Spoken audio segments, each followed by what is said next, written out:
ಬಿಲ್ಲನ್ನು ಕಾಣುವ ಕವಿಯೊಳು ತೆಕ್ಕನೆ ಮನ ಮೈ ಮರೆಯುವುದು. ಎಲ್ಲರಿಗೂ ನಮಸ್ಕಾರ, ಶುಭೋದಯ.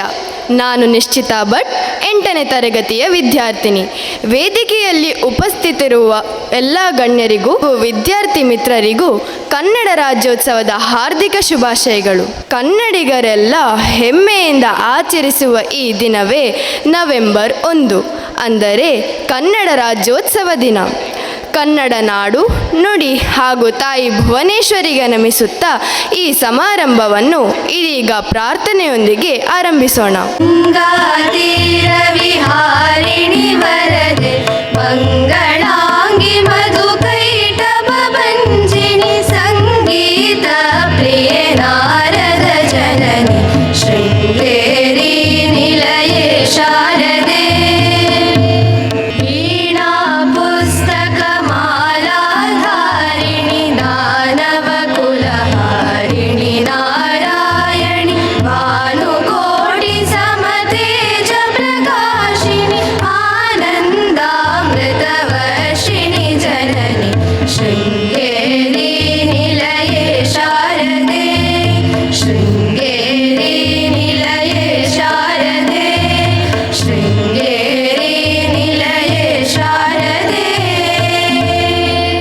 ಸಮಾರಂಭಕ್ಕೆ ಆಗಮಿಸಿರುವಂತಹ ಅತಿಥಿ ಗಣ್ಯರನ್ನು ಹಾಗೂ ಸರ್ವರನ್ನು ಸ್ವಾಗತಿಸಲಿದ್ದಾರೆ ನನ್ನ ಸಹಪಾಠಿ ಶ್ರೀಮಯಿ GS ಇವರು. ಜಯ ಭುವನೇಶ್ವರಿ ತಾಯಿ ಸನ್ಮಂಗಳದಾತೆ, ಸಿರಿಗನ್ನಡಂ ಗೆಲ್ಗೆ, ಸಿರಿಗನ್ನಡಂ ಬಾಳ್ಗೆ.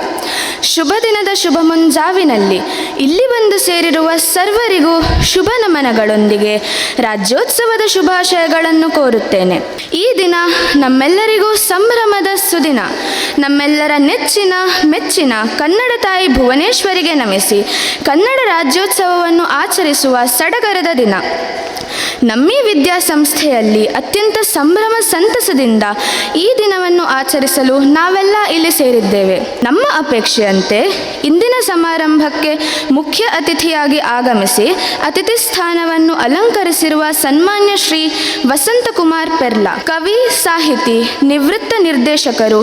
ಇವರನ್ನು ನಮ್ಮ ವಿದ್ಯಾಲಯದ ಆಡಳಿತ ಮಂಡಳಿ ಹಾಗೂ ಇಲ್ಲಿ ಸೇರಿರುವ ಎಲ್ಲರ ಪರವಾಗಿ ಈ ಸಮಾರಂಭಕ್ಕೆ ಅತ್ಯಂತ ಗೌರವಪೂರ್ವಕವಾಗಿ ಸ್ವಾಗತಿಸುತ್ತಿದ್ದೇನೆ. ಶಾರದಾ ಸಮೂಹ ಸಂಸ್ಥೆಗಳ ಕಾರ್ಯದರ್ಶಿಗಳಾದ ಶ್ರೀ ಪ್ರದೀಪ ಕುಮಾರ್ ಕಲ್ಕೂರ ಇವರು ಮುಖ್ಯ ಅತಿಥಿಯವರಿಗೆ ಶಾಲು ಹೊದಿಸಿ ಗೌರವಿಸಬೇಕಾಗಿ ವಿನಂತಿಸುತ್ತಿದ್ದೇನೆ.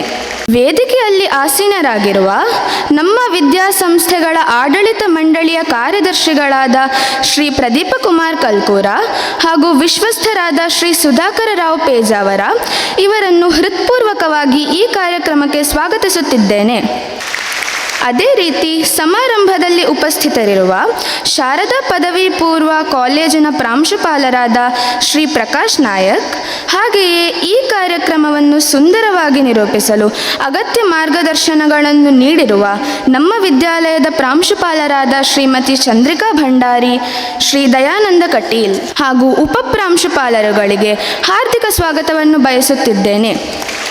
ಅಂತೆಯೇ ಈ ಕಾರ್ಯಕ್ರಮದ ಆಯೋಜನೆಗೆ ಸರ್ವ ವಿಧದಲ್ಲೂ ಸಹಕಾರ ನೀಡುತ್ತಾ ಬಂದಿರುವ ಆದರಣೀಯ ಶಿಕ್ಷಕ ವೃಂದದವರನ್ನು, ಶಿಕ್ಷಕೇತರ ಬಂಧುಗಳನ್ನು ಮತ್ತು ಛಾಯಾಗ್ರಾಹಕರನ್ನು, ಪ್ರೀತಿಯ ವಿದ್ಯಾರ್ಥಿ ಮಿತ್ರರನ್ನು ಹಾಗೂ ಪೋಷಕರನ್ನು ಸ್ನೇಹಪೂರ್ವಕವಾಗಿ ಸ್ವಾಗತಿಸುತ್ತಿದ್ದೇನೆ.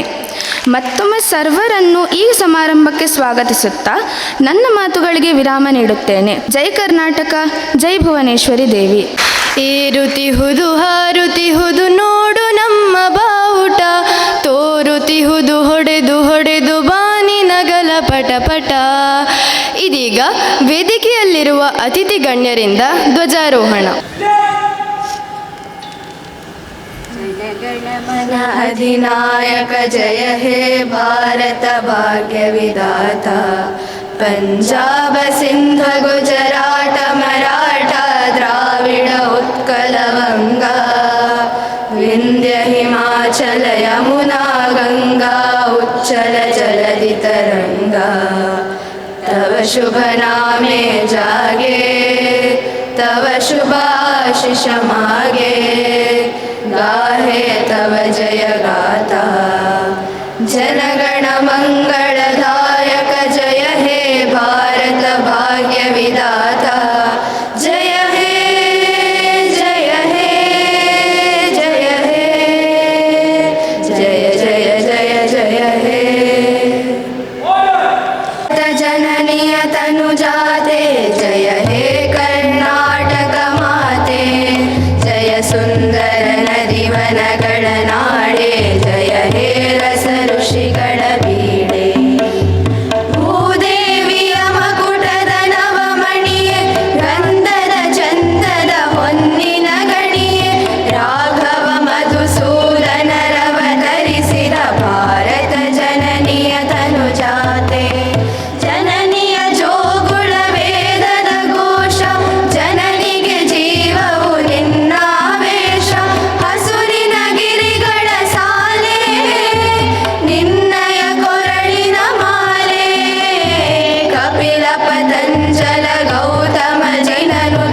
ಶಕ್ತಿ ಹೊಂದಿವೆ. ಹೃದಯವನ್ನು ಸ್ಪರ್ಶಿಸುವ ಮತ್ತು ಬದಲಾವಣೆಗೆ ದಾರಿ ತೋರಿಸುವ ಸಾಮರ್ಥ್ಯವನ್ನು ಹೊಂದಿವೆ. ಇದೀಗ ತಮ್ಮ ಮಾತುಗಳ ಮೂಲಕ ರಾಜ್ಯೋತ್ಸವದ ಆಚರಣೆಯ ಕುರಿತಾಗಿ ಮಾಹಿತಿ ನೀಡಲಿದ್ದಾರೆ ನನ್ನ ಸಹಪಾಠಿ ಕೃತಿ ಎಸ್ಸೆ ಇವರು. ಎಲ್ಲಾದರೂ ಇರು ಎಂತಾದರೂ ಇರು ಎಂದೆಂದಿಗೂ ನೀ ಕನ್ನಡವಾಗಿರು, ಕನ್ನಡವೇ ಸತ್ಯ, ಕನ್ನಡವೇ ನಿತ್ಯ. ನಮಸ್ತೆ. ವೇದಿಕೆಯಲ್ಲಿ ಉಪಸ್ಥಿತರಿರುವ ಗೌರವಾನ್ವಿತ ಗಣ್ಯರಿಗೂ ಗುರುವರಿಯರಿಗೂ ಹಾಗೂ ವಿದ್ಯಾರ್ಥಿ ವೃಂದದವರಿಗೂ 70ನೇ ಕನ್ನಡ ರಾಜ್ಯೋತ್ಸವದ ಶುಭಾಶಯಗಳು. ಇಂದು ಭಾರತ ಮಾತೆಯ ತನುಜಾತೆಯಾದ ಕರುನಾಡು ರೂಪುಗೊಂಡಂತಹ ಸುದಿನ.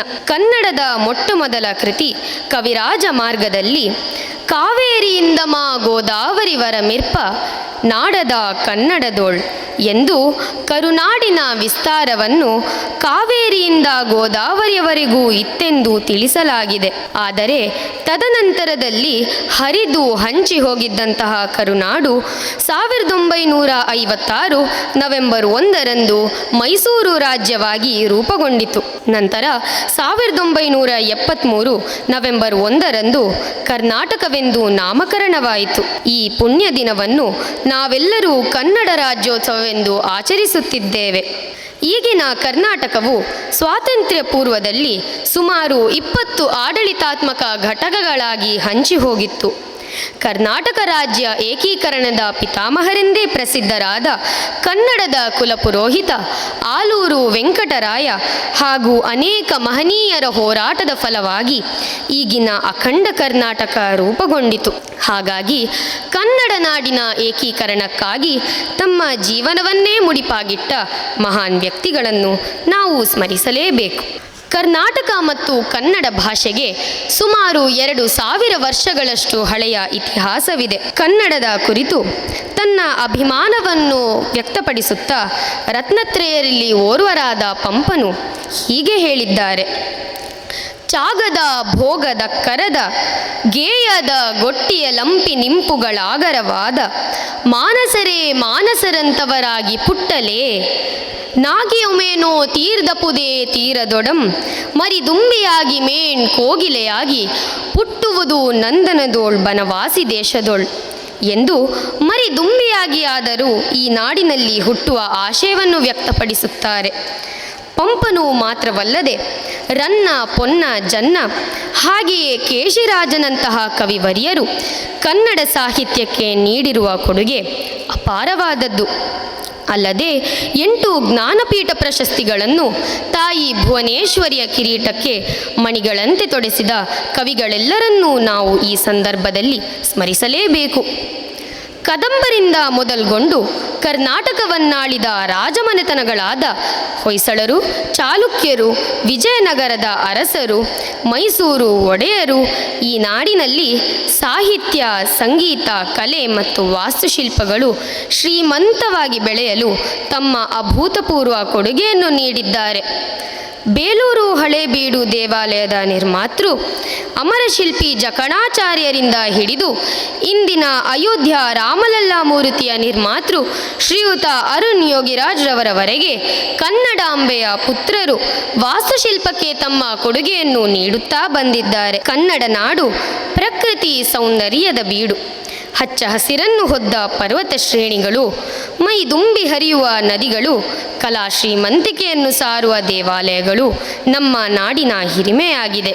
ನೀ ಮೆಟ್ಟುವ ನೆಲ ಅದೇ ಕರ್ನಾಟಕ, ನೀನೇರುವ ಮಲೆ ಸಹ್ಯಾದ್ರಿ, ನೀ ಮುಟ್ಟುವ ಮರ ಶ್ರೀಗಂಧದ ಮರ, ನೀ ಕುಡಿಯುವ ನೀರು ಕಾವೇರಿ ಎಂದು ರಸಋಷಿ ಕುವೆಂಪುರವರು ಕನ್ನಡ ನಾಡನ್ನು ವರ್ಣಿಸಿದ್ದಾರೆ.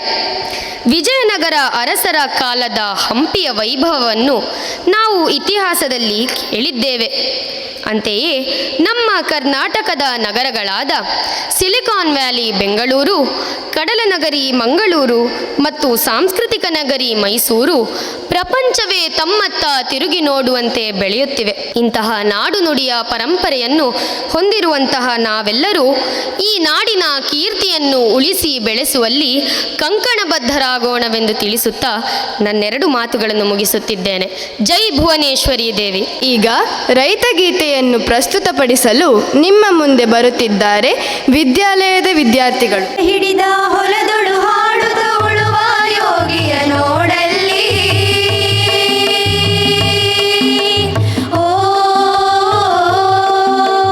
ನೇಗಿಲ ಹಿಡಿದ ಹೊಲದೊಳು ಹಾಡುತ್ತ ಉಳುವ ಯೋಗಿಯ ನೋಡಲ್ಲಿ, ಫಲವನ್ನು ಬಯಸದ ಸೇವೆಯ ಪೂಜೆಯು ಕರ್ಮವೇಯ ಪರ ಸಾಧನವು, ಕಷ್ಟದೊಳನ್ನವ ದುಡಿವನೆ ತ್ಯಾಗಿ, ಸೃಷ್ಟಿ ನಿಯಮದೊಳಗವನೇ ಭೋಗಿ. ಉಳುವ ಯೋಗಿಯ ನೋಡಲ್ಲಿ, ಉಳುವ ಯೋಗಿಯ ನೋಡಲ್ಲಿ, ಉಳುವ ಯೋಗಿಯ ನೋಡಲ್ಲಿ, ಉಳುವ ಯೋಗಿಯ ನೋಡಲ್ಲಿ, ಲೋಕದೊಳೇನೆ ನಡೆಯುತ್ತಲಿರಲಿ ತನ್ನಿ ಕಾರ್ಯವ ಬಿಡನೆಂದು, ರಾಜ್ಯಗಳು ದಿಸಲಿ ರಾಜ್ಯಗಳಳಿಯಲಿ ಹಾರಲಿ ಗದ್ದುಗೆ ಮಕುಟಗಳು, ಮುತ್ತಿಗೆ ಹಾಕಲಿ ಸೈನಿಕರೆಲ್ಲ ಬಿತ್ತುಳುವುದನವ ಬಿಡುವುದೇ ಇಲ್ಲ. ಉಳುವ ಯೋಗಿಯ ನೋಡಲ್ಲಿ, ಉಳುವ ಯೋಗಿಯ ನೋಡಲ್ಲಿ, ಉಳುವ ಯೋಗಿಯ ನೋಡಲ್ಲಿ, ಉಳುವ ಯೋಗಿಯ ನೋಡಲ್ಲಿ, ಬಾಳಿತು ನಮ್ಮಿ ನಾಗರಿಕತೆ ಸಿರಿ ಮಣ್ಣುನಿ ನೇಗಿಲಿನಾಶ್ರಯದಿ, ನೇಗಿಲ ಹಿಡಿದ ಕೈಯಾದಾರತಿ ದೊರೆಗಳು ದರ್ಪದೊಳಾಡಿದರು, ನೇಗಿಲ ಬಲದೊಳು ವೀರರು ಮೆರೆದರು, ಶಿಲ್ಪಿಗಳೆಸೆದರು, ಕವಿಗಳು ಬರೆದರು. ಉಳುವ ಯೋಗಿಯ ನೋಡಲ್ಲಿ, ಉಳುವ ಯೋಗಿಯ ನೋಡಲ್ಲಿ, ಉಳುವ ಯೋಗಿಯ ನೋಡಲ್ಲಿ, ಉಳುವ ಯೋಗಿಯ ನೋಡಲ್ಲಿ, ಯಾರೂ ಅರಿಯದ ನೇಗಿಲ ಯೋಗಿಯೇ ಲೋಕಕ್ಕೆ ಅನ್ನವ ನೀಯುವನು, ಹೆಸರನು ಬಯಸದೆ ಅತಿ ಸುಖ ಗಳಿಸದೆ ದುಡಿವನು ಗೌರವ ಕಾಶಿಸದೆ, ನೇಗಿಲ ಕುಲದೊಳಗಡಗಿದೆ ಕರ್ಮ, ನೇಗಿಲ ಮೇಲೆ ನಿಂತಿದೆ ಧರ್ಮ. ಉಳುವ ಯೋಗಿಯ ನೋಡಲ್ಲಿ, ಉಳುವ ಯೋಗಿಯ ನೋಡಲ್ಲಿ, ಉಳುವ ಯೋಗಿಯ ನೋಡಲ್ಲಿ, ಉಳುವ ಯೋಗಿಯ ನೋಡಲ್ಲಿ. ಸುಶ್ರಾವ್ಯವಾಗಿ ಹಾಡಿದ ತಮ್ಮೆಲ್ಲರಿಗೂ ಧನ್ಯವಾದಗಳು. ಸಮಾರಂಭಕ್ಕೆ ಆಗಮಿಸಿರುವ ಮುಖ್ಯ ಅತಿಥಿಗಳ ಕಿರುಪರಿಚಯವನ್ನು ಮಾಡಲಿದ್ದಾರೆ ನಮ್ಮ ಶಾಲಾ ಮುಖ್ಯ ಶಿಕ್ಷಕಿ ಶ್ರೀಮತಿ ನಂದಿತಾ ರಾಣಿ ಇವರು. ಶ್ರೀ ಗುರುಭ್ಯೋ ನಮಃ. ಕನ್ನಡ ರಾಜ್ಯೋತ್ಸವವನ್ನು ಆಚರಿಸುವ ಈ ಶುಭ ದಿನದಂದು ನಮ್ಮ ಕಾರ್ಯಕ್ರಮದ ಮುಖ್ಯ ಅತಿಥಿಗಳಾಗಿ ಆಗಮಿಸಿದ ಕವಿ, ಸಾಹಿತಿ, ವಿದ್ವಾಂಸ, ಸಾಹಿತ್ಯ ಸಂಘಟಕ, ಮಾಧ್ಯಮ ತಜ್ಞ ಹಾಗೂ ಮಂಗಳೂರು ಆಕಾಶವಾಣಿಯ ನಿವೃತ್ತ ನಿರ್ದೇಶಕರಾದಂತಹ ಡಾಕ್ಟರ್ ವಸಂತಕುಮಾರ್ ಪೆರ್ಲಾ ಇವರ ಬಗ್ಗೆ ಕಿರು ಪರಿಚಯವನ್ನು ತಮ್ಮ ಮುಂದಿಡಲು ಸಂತೋಷಪಡುತ್ತೇನೆ. ಮಾನ್ಯರು ಗಡಿನಾಡಾದ ಕಾಸರಗೋಡಿನವರಾಗಿದ್ದು ಕಳೆದ 50 ವರ್ಷಗಳಿಂದ ಸಾಹಿತ್ಯ ಸಾಂಸ್ಕೃತಿಕ ಕ್ಷೇತ್ರದಲ್ಲಿ ತಂತು ಕಡಿಯದೆ ನಿರಂತರ ದುಡಿಯುತ್ತಿದ್ದಾರೆ.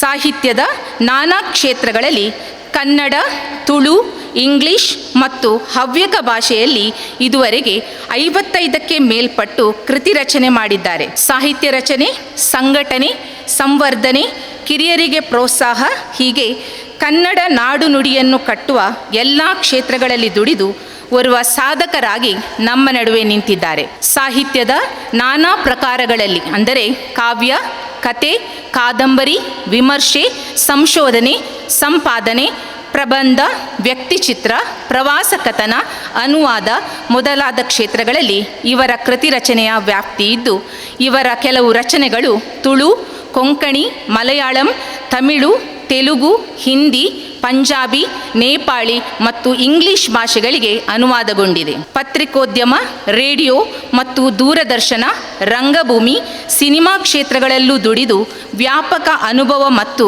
ಲೋಕಜ್ಞಾನ ಗಳಿಸಿದ ಪ್ರತಿಭಾವಂತ ಮತ್ತು ಬಹುಮುಖಿ ವ್ಯಕ್ತಿತ್ವದ ಸಾಹಿತಿಯಾಗಿದ್ದಾರೆ. ಒಳ್ಳೆಯ ವಾಗ್ಮಿಯೂ ಆಗಿದ್ದಾರೆ. ಇವರು ತನ್ನ ಶ್ರೀಮತಿ ಮತ್ತು ಮಕ್ಕಳನ್ನು ಕೂಡ ಸಾಹಿತ್ಯ ಸಾಂಸ್ಕೃತಿಕ ಕ್ಷೇತ್ರದಲ್ಲಿ ತೊಡಗಿಸಿಕೊಳ್ಳುವಂತೆ ಮಾಡಿದ್ದು ಅವರುಗಳು ಸಾಧನಾ ನಿರತರಾಗಿದ್ದಾರೆ. ಡಾಕ್ಟರ್ ಪೆರ್ಲಾ ಅವರಿಗೆ ಜಿಲ್ಲಾ ರಾಜ್ಯೋತ್ಸವ ಪ್ರಶಸ್ತಿಯೂ ಸೇರಿದಂತೆ 20ಕ್ಕಿಂತ ಹೆಚ್ಚು ಪ್ರಶಸ್ತಿಗಳು ಬಂದಿವೆ. ಇಂತಹ ಓರ್ವ ಸಾಧಕ ವ್ಯಕ್ತಿಯು ನಮ್ಮ ಮುಂದಿರುವುದು ತುಂಬ ಸಂತೋಷದ ವಿಷಯ. ಮಂಗಳೂರು ಆಕಾಶವಾಣಿಯನ್ನು ಆಲಿಸಿ ಬೆಳೆದಂತಹ ನಮಗೆ ಡಾಕ್ಟರ್ ಪೆರ್ಲಾ ಅವರ ಹೆಸರು ಮತ್ತು ಧ್ವನಿ ಚಿರಪರಿಚಿತವಾಗಿದ್ದು, ಇಂದು ಅವರು ನಮ್ಮೊಡನಿದ್ದು ನಮ್ಮನ್ನುದ್ದೇಶಿಸಿ ಮಾತನಾಡುವುದು ನಮ್ಮ ಭಾಗ್ಯವೇ ಸರಿ. ಮಾನ್ಯರೇ, ಶಾರದಾ ವಿದ್ಯಾಸಂಸ್ಥೆಗೆ ತಮಗೆ ಗೌರವ ಸ್ವಾಗತವನ್ನು ಬಯಸುತ್ತಾ ಮಾತಿನಿಂದ ವಿರಮಿಸುತ್ತಿದ್ದೇನೆ.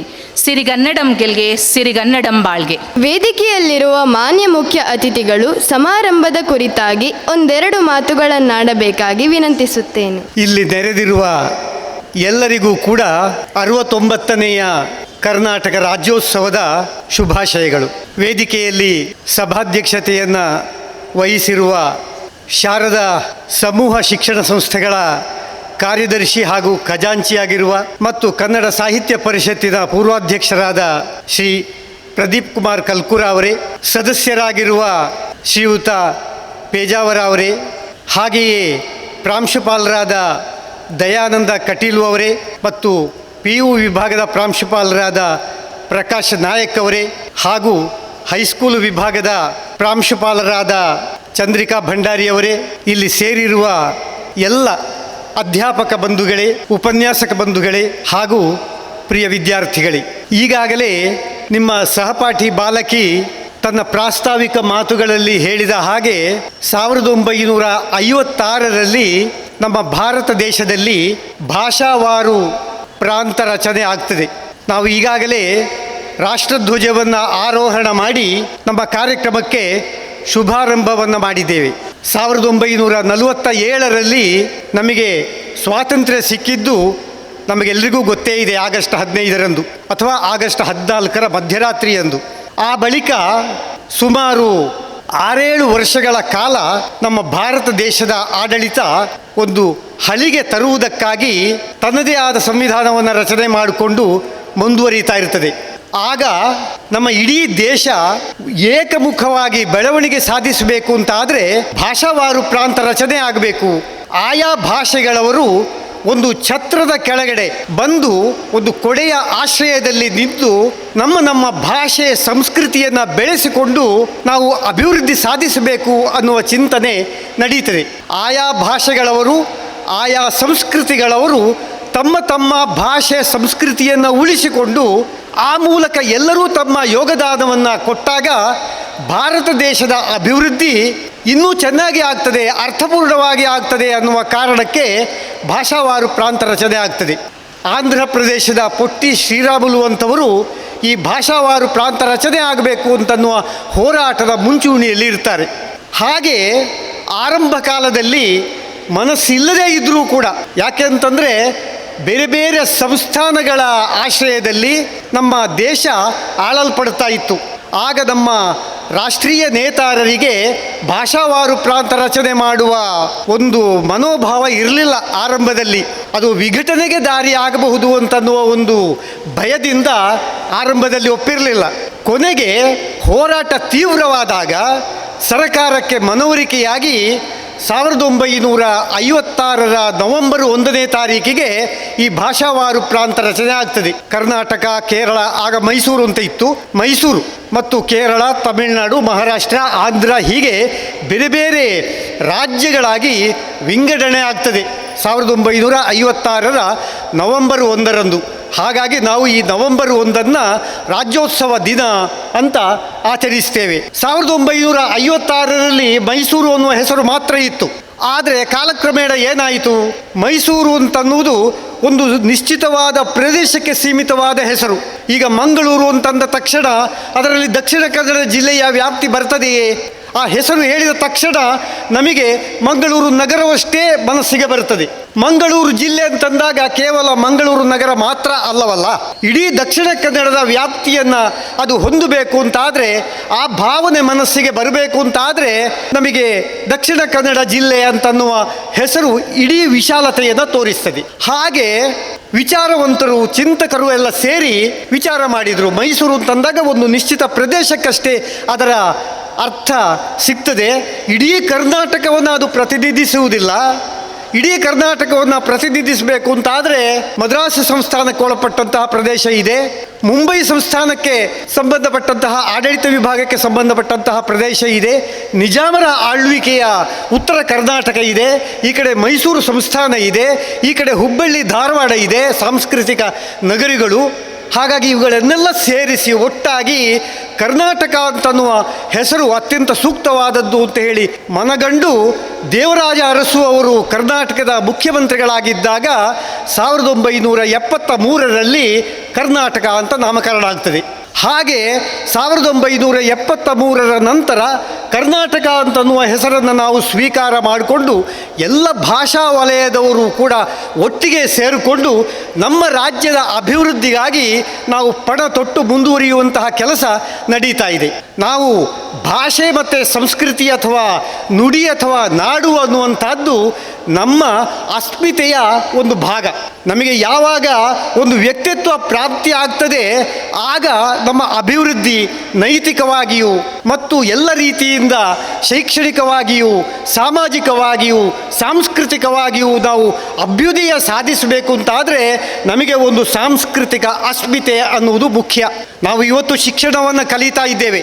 ನಮ್ಮ ಪಾರಂಪರಿಕ ಶಿಕ್ಷಣದ ಜೊತೆಗೆ ಆಧುನಿಕ ಶಿಕ್ಷಣವನ್ನು ಪಡ್ಕೊಂಡು ನಾವು ಇವತ್ತು ಮುಂದುವರಿಯುತ್ತಾ ಇದ್ದೇವೆ. ಆದರೆ ನಮ್ಮ ಭಾರತೀಯತ್ವವನ್ನು, ನಮ್ಮ ಸನಾತನ ಸಂಸ್ಕೃತಿಯನ್ನು ನಾವು ಮರೆಯತಕ್ಕದ್ದಲ್ಲ. ಇದು ಹೇಗೆ ಅಂತಂದರೆ, ಒಂದು ವಿಶಾಲವಾದ ಆಲದ ಮರ ಇದೆ ಅಂತ ಭಾವಿಸ್ಕೊಳ್ಳಿ. ಆ ವಿಶಾಲವಾದ ಆಲದ ಮರ ಬೆಳೆದು ಹಬ್ಬಬೇಕಾದ್ರೆ ಅಥವಾ ಜೀವಂತಿಕೆಯನ್ನು ಉಳಿಸಿಕೊಳ್ಬೇಕು ಅಂತಾದರೆ ಅದಕ್ಕೆ ನೆಲದ ಆಳದಲ್ಲಿರುವ, ನೆಲದ ತುಟ್ಟ ತುದಿಯಲ್ಲಿ ಇರುವಂತಹ ಬೇರಿನ ಮೂಲಕ ಪ್ರತಿ ಕ್ಷಣವೂ ಕೂಡ ಜೀವಸತ್ವ ಸಿಗ್ತಾ ಇರಬೇಕು. ನೆಲದ ಆಳದಿಂದ ಜೀವಸತ್ವವನ್ನು ಹೀರಿಕೊಂಡ ಬೇರುಗಳು ಮರದ ತುಟ್ಟ ತುದಿಯಲ್ಲಿರುವ ಚಿಗುರಿಗೆ ಅದನ್ನು ಕಳಿಸ್ತಾ ಇರ್ತವೆ. ಇಲ್ಲದೆ ಹೋದರೆ ಆ ಮರ ಬದುಕಲಿಕ್ಕೆ ಸಾಧ್ಯವಿಲ್ಲ. ಈ ತತ್ವವನ್ನು ನಾವು ಮನಗಾಣಬೇಕು. ನಮ್ಮ ಹೊಸ ತಲೆಮಾರು ಸಾಂಸ್ಕೃತಿಕವಾಗಿ, ಆಧ್ಯಾತ್ಮಿಕವಾಗಿ, ನೈತಿಕವಾಗಿ ನಮ್ಮ ಭಾರತೀಯತ್ವವನ್ನು ಉಳಿಸಿಕೊಳ್ಳುವ ಅನಿವಾರ್ಯತೆ ಇವತ್ತು ಅತ್ಯಂತ ಮುಖ್ಯವಾದ ಅಂಶಗಳಲ್ಲಿ ಒಂದು. ನಾವು ಅಭ್ಯುದಯದ ಅಥವಾ ಅಭಿವೃದ್ಧಿಯ ಧಾವಂತದಲ್ಲಿ ನಮ್ಮತನವನ್ನು ನಾವು ಮರಿಬಾರದು. ನಮ್ಮತನ ಇದ್ದಾಗ ಮಾತ್ರ ನಮಗೆ ಅಸ್ಮಿತೆ. ಇವತ್ತು WTO ಒಪ್ಪಂದದ ಬಳಿಕ ಅಂದರೆ 1991ರಲ್ಲಿ ಮನಮೋಹನ್ ಸಿಂಗ್ ಅವರು ಅರ್ಥ ಸಚಿವರಾಗಿದ್ದಾಗ WTO ಅನ್ನುವ ಒಂದು ಒಪ್ಪಂದ ಆಗ್ತದೆ. ವರ್ಲ್ಡ್ ಟ್ರೇಡ್ ಆರ್ಗನೈಸೇಷನ್ ಅಂತ ಅದರ ಫುಲ್ ಫಾರ್ಮ್. ಅದರಲ್ಲಿ 243 ರಾಷ್ಟ್ರಗಳು ಸಹಿ ಮಾಡಿ ಒಂದು ಒಪ್ಪಂದವನ್ನು ಮಾಡಿಕೊಂಡು, ಅದುವರೆಗೆ ಒಂದು ಬಾವಿಯಲ್ಲಿ ಅಥವಾ ಒಂದು ಸಣ್ಣ ಹೊಂಡದಲ್ಲಿ ಇದ್ದಂತಹ ಭಾರತೀಯರು ದೊಡ್ಡದಾದ ವಿಶಾಲವಾದ ಸಮುದ್ರಕ್ಕೆ ಪ್ರವೇಶ ಮಾಡ್ತಾರೆ. ಈ ವರ್ಲ್ಡ್ ಟ್ರೇಡ್ ಆರ್ಗನೈಸೇಷನ್ನ ಟ್ರೀಟಿ ಅಥವಾ ಆ ಒಂದು ಒಪ್ಪಂದಕ್ಕೆ ಸಹಿ ಹಾಕಿದ ಮೇಲೆ ನಾವು ಈ 243 ರಾಷ್ಟ್ರಗಳಲ್ಲಿ ನಾವು ತೆರ್ಕೊಳ್ಬೇಕಾಗಿ ಬಂದಿದೆ. ಇವತ್ತು ನಾವು ತಾಂತ್ರಿಕ ಜ್ಞಾನದಲ್ಲಿ, ತಂತ್ರಜ್ಞಾನದಲ್ಲಿ ಅಥವಾ ಸಾಫ್ಟ್ವೇರ್ನಲ್ಲಿ ಇಡೀ ಜಗತ್ತಿಗೆ ಮಾರ್ಗದರ್ಶಿಯಾಗಿ ಮುಂಚೂಣಿಯಲ್ಲಿ ಇರತಕ್ಕಂತಹ ಒಂದು ದೇಶ ಆಗಿದ್ದೇವೆ. ನಾವು ಇವತ್ತು ಹೇಗೆ ಬ್ರಿಟಿಷರು ಸೂರ್ಯ ಮುಳುಗದ ದೇಶವನ್ನು, ರಾಷ್ಟ್ರಗಳನ್ನು ಕಟ್ಟಿದ್ರೋ ಹಾಗೆ ಭಾರತೀಯರು ಈ ಸಾಫ್ಟ್ವೇರ್ ಅನ್ನುವ ತಂತ್ರಜ್ಞಾನವನ್ನು ತಗೊಂಡು ಇಡೀ ವಿಶ್ವವನ್ನು ಆಳಬಲ್ಲವರಾಗಿದ್ದೇವೆ. ಅದನ್ನು ನಾವು ಮನಸ್ಸಿನಲ್ಲಿ ಇಟ್ಟುಕೊಂಡದ್ದೇ ಆದರೆ ನಾವು ಭಾರತೀಯರು ಹೊಸ ತಲೆಮಾರು ಏನು ಮಾಡಬೇಕು ಅಂತಂದರೆ, ನಮ್ಮ ತಂತ್ರಜ್ಞಾನದ ಜೊತೆಗೆ, ನಮ್ಮ ವೈಜ್ಞಾನಿಕ ತಿಳುವಳಿಕೆಯ ಜೊತೆಗೆ ಭಾರತೀಯತ್ವವನ್ನು ತಕೊಂಡು ಹೋಗಬೇಕು. ಕರ್ನಾಟಕ ರಾಜ್ಯೋತ್ಸವದ ಸಂದರ್ಭದಲ್ಲಿ ಪ್ರಿಯ ವಿದ್ಯಾರ್ಥಿಗಳಿಗೆ ನನ್ನ ಸಂದೇಶ ಏನು ಅಂತಂದರೆ, ನೀವು ನಿಜಾರ್ಥದಲ್ಲಿ ನಮ್ಮ ಭಾರತೀಯ ಸಂಸ್ಕೃತಿಯನ್ನು ಅಳವಡಿಸಿಕೊಂಡು ಪೂರ್ವ ಸೂರಿಗಳ ಎಲ್ಲ ಜ್ಞಾನವನ್ನು, ಎಲ್ಲ ತಿಳುವಳಿಕೆಯನ್ನು ಮೈಗೂಡಿಸಿಕೊಂಡು ಹಿರಿಯರು ಹೇಳಿದ್ದನ್ನು ಕೇಳಿಕೊಂಡು, ಮುಖ್ಯವಾಗಿ ಇರುವಂಥದ್ದೇನು ಅಂತಂದರೆ ತಂದೆ ತಾಯಿಗಳನ್ನು ಮತ್ತು ಅಧ್ಯಾಪಕರನ್ನು, ಅವರು ಹೇಳಿದ್ದನ್ನು ಶಿರಸ ಪಾಲಿಸಬೇಕು, ಅವರು ಹೇಳಿದ್ದನ್ನು ಅನುಸರಿಸಬೇಕು. ಅವರು ಹೇಳೋದು ನಮ್ಮ ಒಳ್ಳೆಯದಕ್ಕೆ, ನಮ್ಮ ಬೆಳವಣಿಗೆಗೆ, ನಮ್ಮ ನಾಳೆಯ ಅಭ್ಯುದಯಕ್ಕೆ ಅಂತ ಅನ್ನೋದನ್ನು ತಿಳ್ಕೊಂಡು ಅವರು ಹೇಳಿದ್ದನ್ನು ಶಿರಸ ವಹಿಸಿ ನಮ್ಮ ಪೂರ್ವ ಸೂರಿಗಳ ಉತ್ತರಾಧಿಕಾರಿಗಳಾಗಿ ಮತ್ತು ಮುಂದಿನ ತಿಳುವಳಿಕೆಯ ಕರ್ತೃತ್ವ ಶಕ್ತಿ ಉಳ್ಳವರಾಗಿ ಮುಂದುವರಿಬೇಕು ಅಂತ ಹೇಳ್ತಾ ಈ ಒಂದು ಸಂದರ್ಭದಲ್ಲಿ ನಾನು ಎಲ್ಲ ವಿದ್ಯಾರ್ಥಿಗಳಿಗೆ ಮತ್ತು ಇಲ್ಲಿ ಸೇರಿರುವ ಎಲ್ಲರಿಗೂ ಕೂಡ ಕರ್ನಾಟಕ ರಾಜ್ಯೋತ್ಸವದ ಶುಭಾಶಯಗಳನ್ನು ಸಲ್ಲಿಸಿ ನನ್ನ ಮಾತುಗಳನ್ನು ಮುಗಿಸ್ತೇನೆ. ನಮಸ್ಕಾರ. ರಾಜ್ಯೋತ್ಸವ ಹಾಗೂ ಭಾಷಾ ಸಂಸ್ಕೃತಿಯ ಕುರಿತಾಗಿ ಶುಭ ಸಂದೇಶವನ್ನು ನೀಡಿರುವ ತಮಗೆ ಧನ್ಯವಾದಗಳು. ಇದೀಗ ನಮ್ಮ ನಾಡಿನ ಸಂಸ್ಕೃತಿಯನ್ನು ಸಾರುವ ಸುಮಧುರ ಗೀತೆಯನ್ನು ಹಾಡಲಿದ್ದಾರೆ ಶಾರದಾ ಪದವಿ ಪೂರ್ವ ಕಾಲೇಜಿನ ವಿದ್ಯಾರ್ಥಿನಿಯರು.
ಕನ್ನಡ ಗೀತೆಯನ್ನು ಹಾಡಿರುವಂತಹ ಎಲ್ಲರಿಗೂ ಧನ್ಯವಾದ. ಧನ್ಯವಾದಗಳು.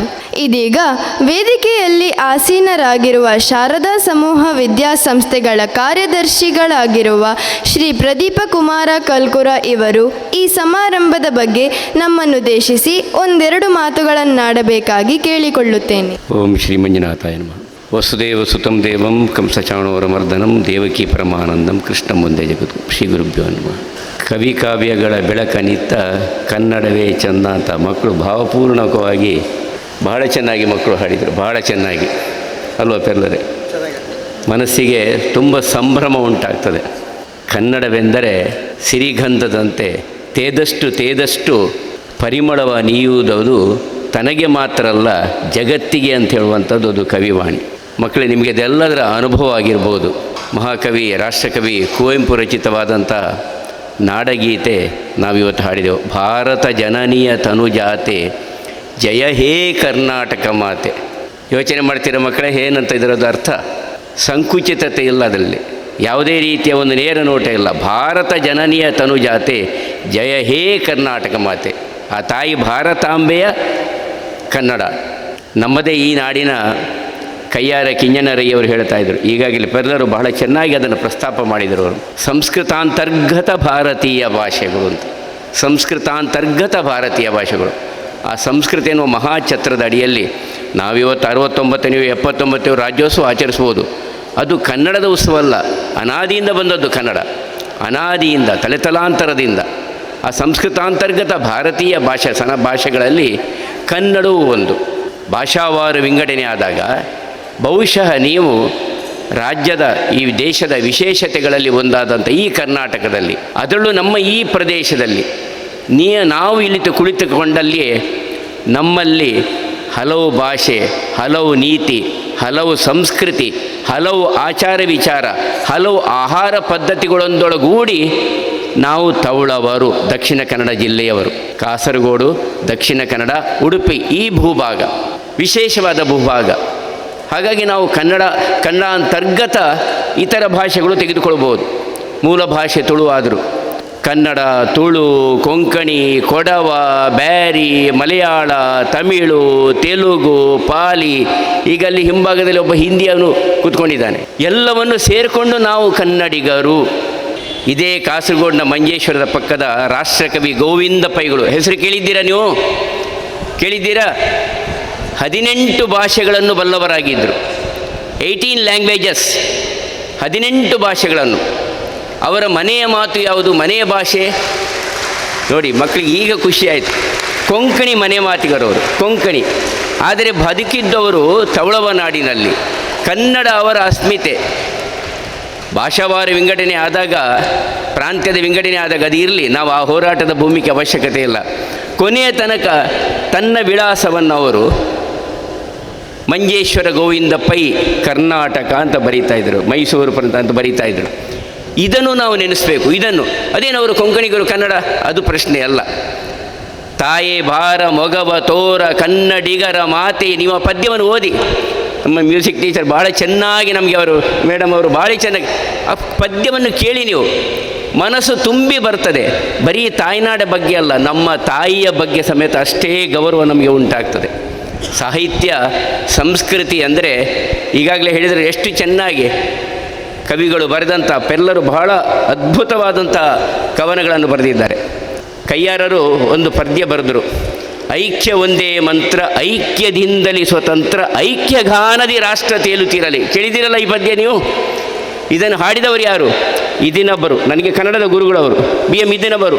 ವಿಧಾನಸೌಧದ ಒಳಗೆ ಅವರು ನಿಶ್ಶಬ್ದ ಮಾಡ್ತಿದ್ದರು. ಎಷ್ಟು ಚೆನ್ನಾದ ಆ ಐಕ್ಯದೊಂದಿಗೆ ಅನೇಕ ದಾರ್ಶನಿಕರನ್ನು, 3 ಆಚಾರ್ಯೇತರೆಯರು ಈ ಕರ್ನಾಟಕದಲ್ಲಿ ನಮಗೆ ಬೆಳಕಾದರು. ಅನೇಕ ಹಿರಿಯ ದಾಸವರೇಣ್ಯರುಗಳು, ಕನಕದಾಸರಿಂದ ಹಿಡಿದು ಪುರಂದರದಾಸರಾಗಲಿ, ಮಂತ್ರಾಲಯ ಗುರುಗಳಾಗಿ ಎಲ್ಲರೂ. ಇದು ವಿಶಿಷ್ಟ ಭಾಗ. ಆ ಒಂದು ಪದ್ಯ ಇದೆ ನೋಡಿ, ಎಷ್ಟು ಚೆನ್ನಾಗಿ. ಹೇಗೆ ಬರೆದಿತ್ತು ಪ್ರಾಚೀನದಲ್ಲಿ, ಹಾಗೆ ಇರಬೇಕು ಸಂಸಾರದಲ್ಲಿ. ಹಕ್ಕಿ ಅಂಗಣದಲ್ಲಿ ಬಂದು ಕೂತಂತೆ, ಆ ಕ್ಷಣ ಹಾರಿ ಹೋದಂತೆ. ಹಕ್ಕಿ ಅಂಗಣದಲ್ಲಿ ತುಂಬೊತ್ತು ಕೂತ್ಕೊಳ್ತದೆ, ಇಲ್ಲಲ್ಲ? ಹಾಗೆ ಸಣ್ಣ ನಮ್ಮ ಜೀವನದಲ್ಲಿ ಸ್ವಚ್ಛವಾದ ಬದುಕನ್ನು ಕಟ್ಟಿಕೊಳ್ಳುವ ಸಂಕಲ್ಪವನ್ನು ಕಟ್ಟಿಕೊಳ್ಳೋಣ. ಹೀಗೆ ಮುಂದಕ್ಕೆ ಹೋಗ್ತಾ ಇದ್ದರೆ, ಮೊನ್ನೆ ಕವಿ ವೆಂಕಟೇಶ ಮೂರ್ತಿ ಅವ್ರು ನೆನೆಸ್ಕೊಳ್ಬೇಕಂತ ನೆನೆಸ್ಕೊಳ್ತಾ ಇದ್ದೆ ನಾನು. ಇರಬೇಕು ಇರುವಂತೆ ತೊರೆದು ಸಾವಿರ ಚಿಂತೆ ಮಳೆ ಸುರಿಸಿ ಹಗುರಾದ ಮುಗಿಲಿನಂತೆ ಅಂತ. ಅರ್ಥ ಆಯ್ತಾ ನಿಮಗೆ? ಮೋಡ ಆಗ್ತದಲ್ಲ, ಕಪ್ಪಾದ ಮೋಡ ಆಗ್ತದಲ್ಲ, ಭಾರ ಆಗ್ತದಂತೆ ಮೋಡಕ್ಕೆ. ಮಳೆ ಸುರಿದ ಕೂಡಲೇ ಆಕಾಶ ಸ್ವಚ್ಛ ಹಗುರಾಗ್ತದಲ್ಲ, ಹಾಗೆ ನಾವಿರಬೇಕು. ಅಂತಹ ರೀತಿಯಲ್ಲಿ ಆ ಪಾರಂಪರಿಕವಾಗಿ ಅದೇ ಪ್ರಾಚೀನತೆಯಿಂದ ಬದುಕನ್ನು ಕಟ್ಟಿಕೊಂಡಾಗ ನಮ್ಮ ಬದುಕು ನವರಸದೊಂದಿಗೆ, ನವ ವಿದ್ಯಮಾನಗಳೊಂದಿಗೆ, ಆರ್ಟಿಫಿಷಿಯಲ್ ಇಂಟೆಲಿಜೆನ್ಸ್ಗಳ ಒಂದಿಗೆ ನಮ್ಮ ಬದುಕು ನಾಡಿಗೆ ಬೆಳಕಾಗ್ತದೆ. ಅದು ಸಾಧ್ಯವಾಗಲಿ ಅಂತ ಹೇಳ್ತಾ, ಬೋಲೋ ಭಾರತ್ ಮಾತಾ ಕೀ, ಕನ್ನಡ ಭುವನೇಶ್ವರಿಗೆ ನಮಸ್ಕಾರ. ನಮ್ಮ ಭಾಷಣದ ಮೂಲಕ ಕೊನೆಯಲ್ಲಿ ನಮಗೆ ಭಾರತ ಮಾತೆಗೆ ಜೈಕಾರ ಹೇಳುವ ಭಾಗ್ಯ ಸಿಗುತ್ತಿದೆ. ನಿಮ್ಮ ಅದ್ಭುತ ಮಾತುಗಳು, ನಡೆನುಡಿಗಳು ಎಂದಿಗೂ ನಮಗೆ ಪ್ರೇರಣಾದಾಯಕವಾಗಿರುತ್ತದೆ. ಧನ್ಯವಾದಗಳು ತಮಗೆ. ಕಾರ್ಯಕ್ರಮದ ಯಶಸ್ಸಿಗೆ ಕಾರಣರಾದ ಸರ್ವರಿಗೂ ಧನ್ಯವಾದವನ್ನು ಸಮರ್ಪಿಸಲಿದ್ದಾರೆ ನನ್ನ ಸಹಪಾಠಿ ಅನುಷ್ಕಾ ಮಲ್ಲಾರ ಇವರು. ಕಲಿತವರಿಗೆ ಅಮೃತ, ನೆನೆದವರಿಗೆ ನೆರಳು, ಅಂಧರಿಗೆ ದಾರಿದೀಪ, ಅಪ್ಪಿಕೋ ಕನ್ನಡವ. ನಮಸ್ತೆ. ಇಂದು ನಾವೆಲ್ಲರೂ ಒಂದಾಗಿ ನಮ್ಮ ನಾಡ ಹಬ್ಬ ಕನ್ನಡ ರಾಜ್ಯೋತ್ಸವವನ್ನು ಅತ್ಯಂತ ವಿಜೃಂಭಣೆಯಿಂದ ಆಚರಿಸಿದ್ದೇವೆ. ಈ ಸ್ಮರಣೀಯ ಕ್ಷಣವನ್ನು ಯಶಸ್ವಿಯಾಗಿ ನಡೆಸಲು ಸಹಕರಿಸಿದ ಸರ್ವರಿಗೂ ಹೃತ್ಪೂರ್ವಕ ಧನ್ಯವಾದಗಳನ್ನು ಸಮರ್ಪಿಸುತ್ತಿದ್ದೇನೆ. ಮೊದಲಿಗೆ ಇಂದಿನ ಸಮಾರಂಭದ ಮುಖ್ಯ ಅತಿಥಿಗಳಾದ ಡಾಕ್ಟರ್ ವಸಂತಕುಮಾರ ಪೆರ್ಲಾ ಇವರಿಗೆ ನಮ್ಮ ಶಾರದಾ ವಿದ್ಯಾಸಂಸ್ಥೆಗಳ ಪರವಾಗಿ ಹೃತ್ಪೂರ್ವಕ ಧನ್ಯವಾದಗಳು. ರಾಜ್ಯೋತ್ಸವದ ಮಹತ್ವದ ಕುರಿತಾಗಿ ನೀವು ನೀಡಿದ ಪ್ರೇರಣಾದಾಯಕ ಮಾತುಗಳು ನಮಗೆ ಸದಾ ಮಾರ್ಗದರ್ಶನವಾಗಿರುತ್ತದೆ. ವೇದಿಕೆಯಲ್ಲಿ ಆಸೀನರಾಗಿರುವಂತಹ ಕನ್ನಡ ನಾಡು, ನುಡಿ, ಸಂಸ್ಕೃತಿಯ ಕುರಿತಾಗಿ ಸುಂದರವಾಗಿ ಮನವರಿಕೆ ಮಾಡಿಕೊಟ್ಟಂತಹ ಶಾರದಾ ಸಮೂಹ ಶಿಕ್ಷಣ ಸಂಸ್ಥೆಗಳ ಆಡಳಿತ ಮಂಡಳಿಯ ಕಾರ್ಯದರ್ಶಿಗಳಾಗಿರುವ ಶ್ರೀ ಪ್ರದೀಪ ಕುಮಾರ ಕಲ್ಕುರ ಇವರಿಗೆ ಹೃತ್ಪೂರ್ವಕ ಧನ್ಯವಾದಗಳು.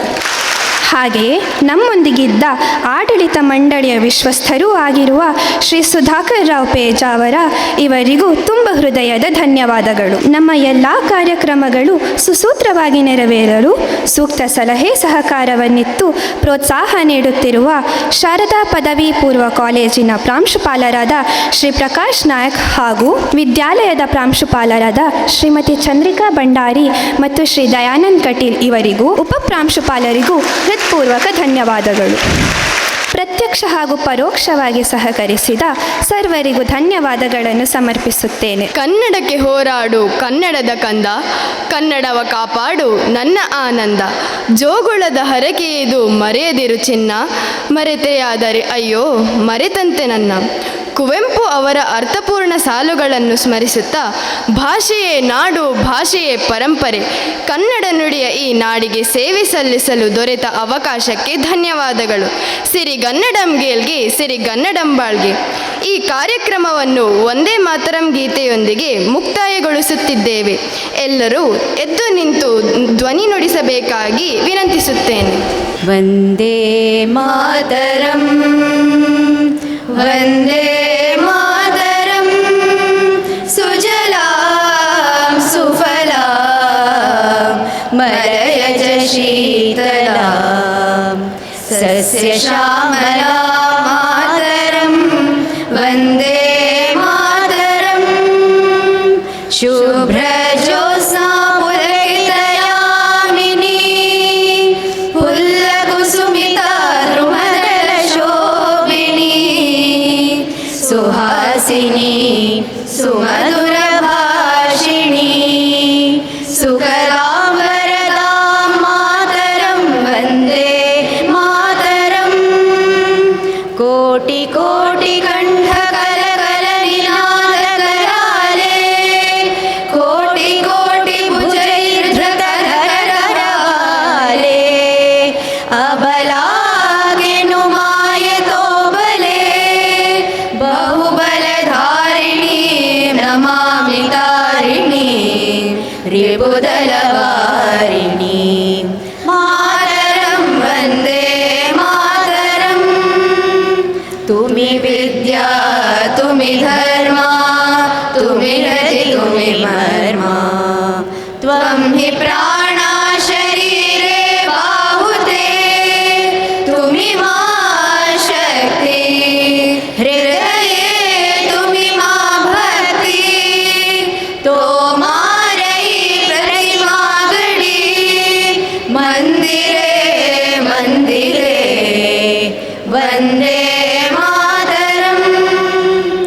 त्वं हि दुर्गा दशप्रहरणधारिणी कमलाङ्गमलदलविहारिणी वाणी विद्यादायिनी नमामि त्वां नमामि कमलाम् अमलाम् अतुलां सुजलां सुफलां मातरं वन्दे मातरं श्यामलां सरलां सुष्मितां भूषितां धरणीं भरणीं मातरं वन्दे मातरं वन्दे मातरं बोलो